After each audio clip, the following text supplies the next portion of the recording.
2,000 years ago, a library was buried by fire. For centuries it sat in silence, its books turned to charcoal, its words presumed lost forever. Then, not long ago, a machine that was never built to understand history opened it back up. Around the world, the same thing is happening again and again. Writing systems that no human being has read in 1,000 years, in 5,000 years, in cases where we don't even know what family of language we're looking at, are being pulled apart by artificial intelligence and put back together into something we can almost understand. Almost. And in that gap between almost and completely, a strange feeling keeps showing up among the researchers doing this work. The sense that some of what they're uncovering was never meant to be found.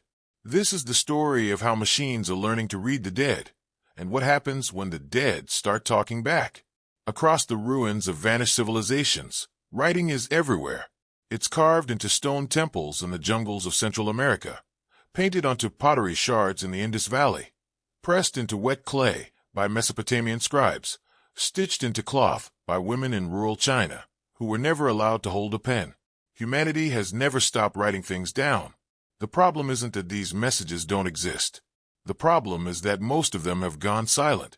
Scholars call these lost scripts, and the label is almost cruel in its accuracy, because the words are sitting right there, fully intact in some cases, and still nobody can hear them. To understand why a script goes silent, it helps to understand what decipherment actually requires. Historically, cracking an unknown writing system needed three things working together. First, a large body of text to study, enough repetition to spot patterns. Second, some understanding of the culture that produced it, so guesses about meaning have somewhere to land. And third, ideally, a bilingual key, a document written in the unknown script alongside a language scholars already understand. That third ingredient is the rarest and most valuable of all. It's the reason Egyptian hieroglyphs stopped being a mystery in the 19th century. The Rosetta Stone gave scholars the same royal decree written in hieroglyphic, Demotic, and Greek, side by side. Without something like that, decipherment tends to stall out for generations, sometimes for good. Consider the Indus script, used across what is now Pakistan and northwest India more than 4,000 years ago. Thousands of short inscriptions survive on seals, pottery, and small tablets. But there is no Rosetta Stone for it, no bilingual text, and most inscriptions are only a handful of symbols long. Despite more than a century of attempts, nobody can confidently read a single sentence of it. We don't even agree on whether it encodes a spoken language in the way we'd expect, or something closer to a system of symbolic markers. Then there's Rongorongo, the glyphs carved into wooden boards on Easter Island, written in a strange back-and-forth pattern called reverse boustrophedon, where the reader flips the entire tablet at the end of every line. By the time European ships arrived and began cataloging the island's culture, the people who could read Rongorongo were already gone, victims of disease, forced labor, and the collapse of the society that had produced the script. What's left are a couple dozen surviving tablets and no living tradition to explain them. And there's Etruscan, spoken in central Italy centuries before Rome became an empire. Here the situation is almost the opposite of the Indus script. We have thousands of inscriptions. We know the alphabet. We can pronounce the words out loud. What we don't have is meaning, because Etruscan doesn't belong to any language family we recognize. It's an isolate, a language with no known relatives, which means all the usual tricks linguists use, comparing a mystery word to its cousins in a related tongue, simply don't work. Every one of these cases represents the same fundamental barrier. Not enough data, not enough context, no bilingual key. For a long time, that barrier looked permanent. Then computers started getting good at finding patterns humans can't see. Artificial intelligence isn't reading these scripts the way a person reads a novel. It doesn't know what a word means, and it has no concept of a sentence's intent. What it's extremely good at is something narrower and, in its own way, more powerful, finding structure in enormous piles of data faster and more consistently than any human ever could. Fed thousands of images of an unknown script, an AI system can start grouping symbols that look alike, flagging which ones tend to repeat, and noticing where certain marks tend to fall within a line, at the beginning, in the middle, right before a gap. Three techniques do most of the heavy lifting.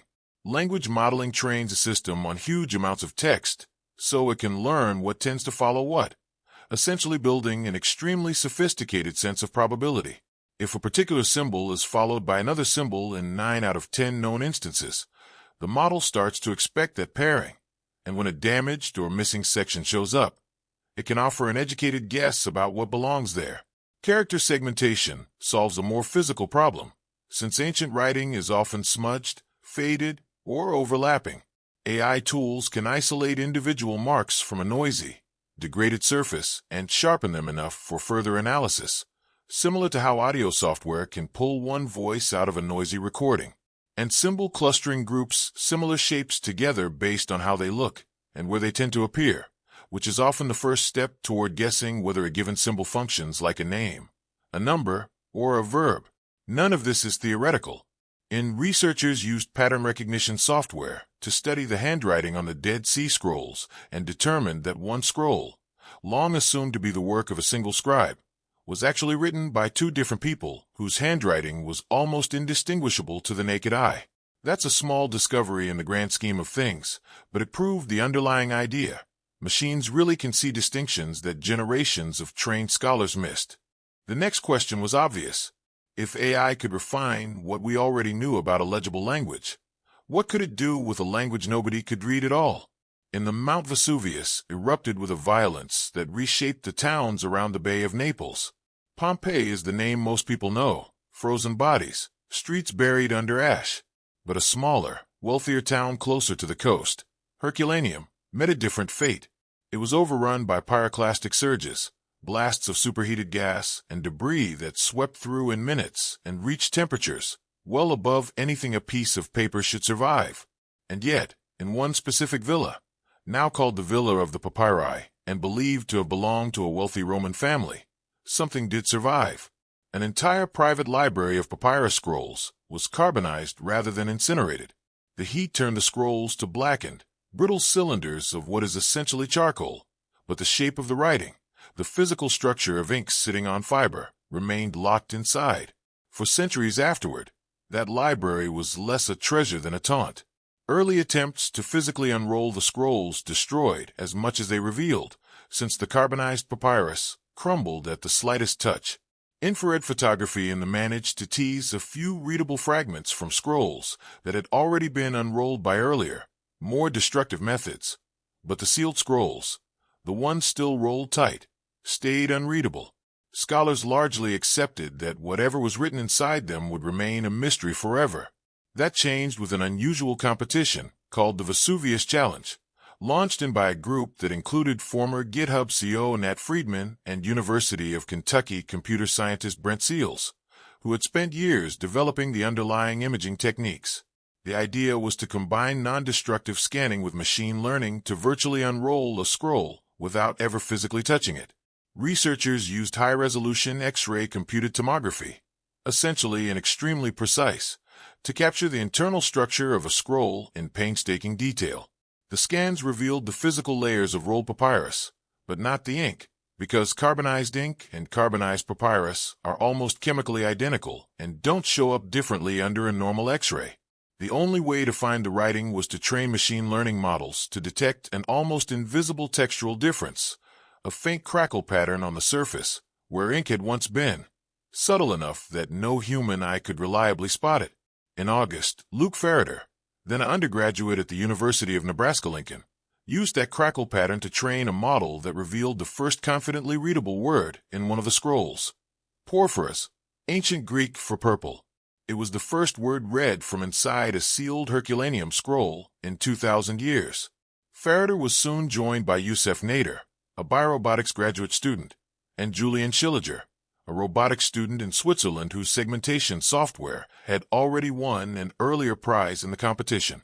Working together through the final months of, the three combined their individual techniques and had extracted roughly 2,000 characters across 15 columns of text, enough to win the competition's grand prize.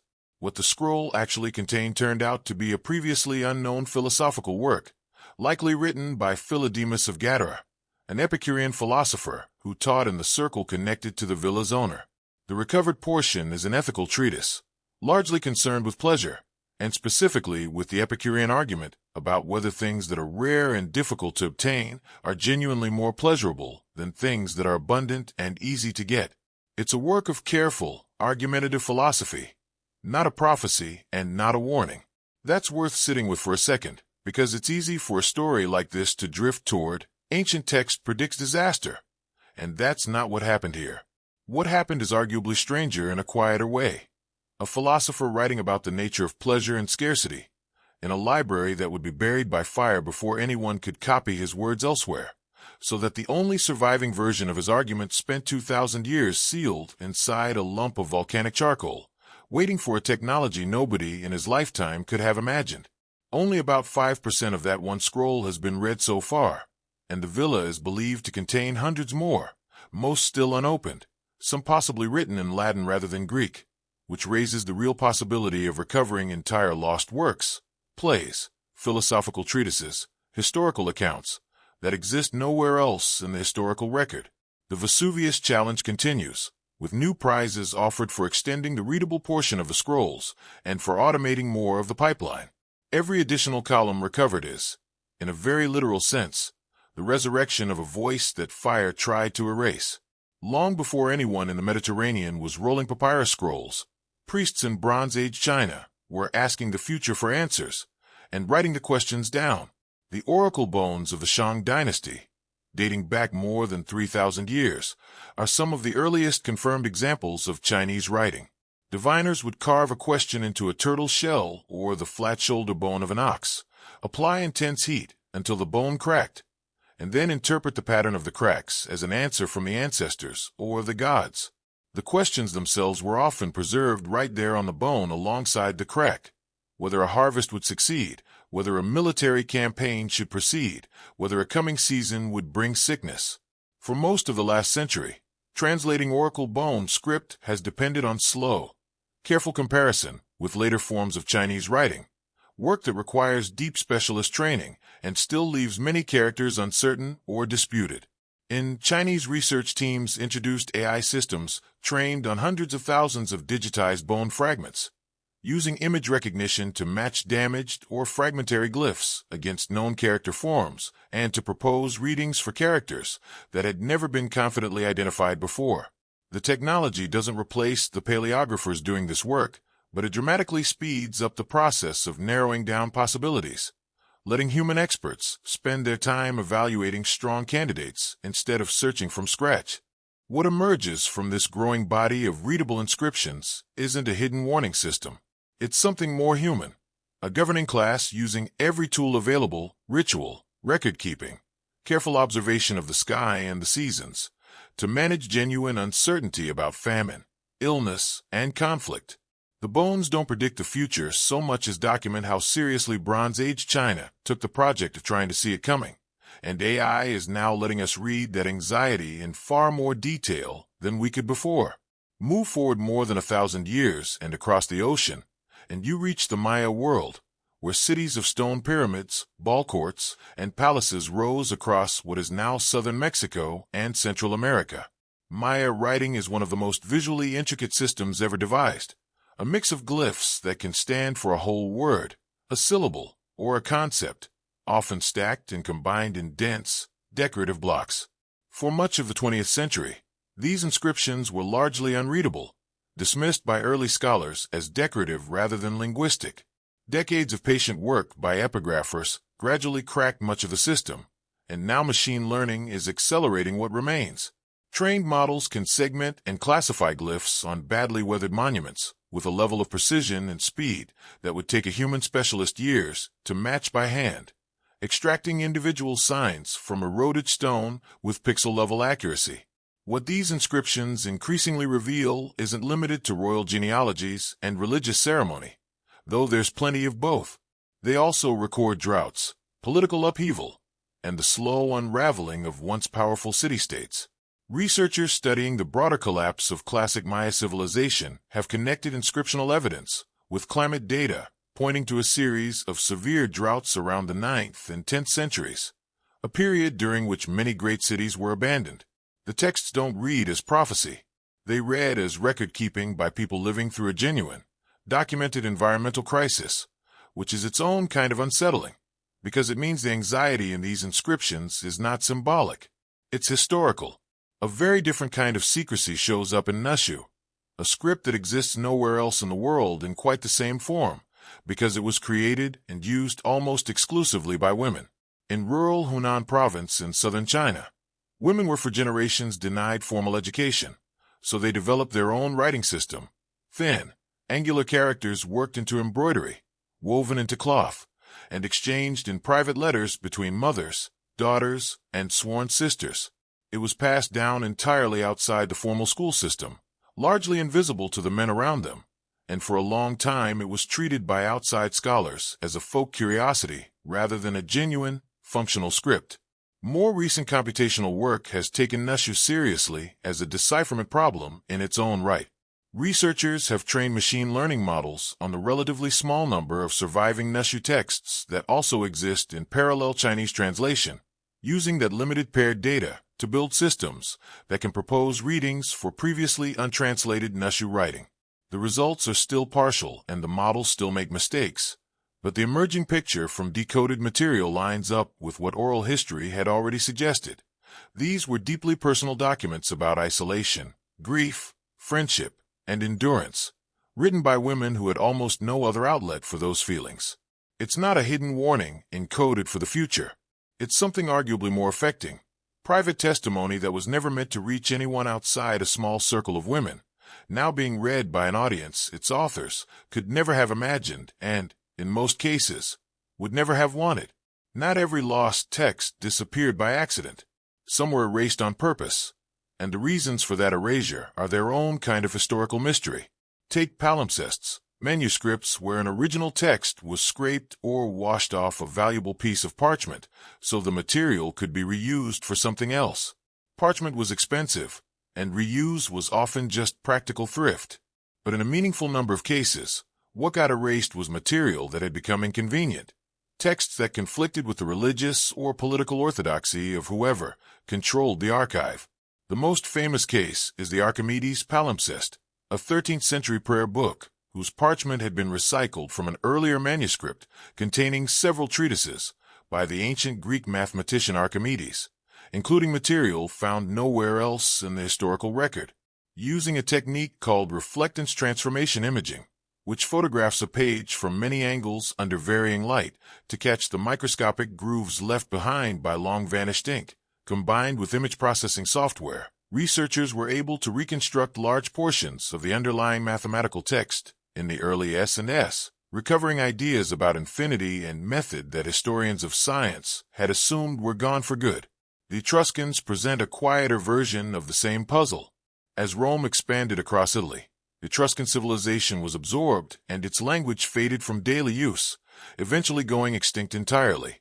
Most historians treat this as ordinary linguistic assimilation, the kind of thing that happens whenever one culture's political and economic power eclipses its neighbors.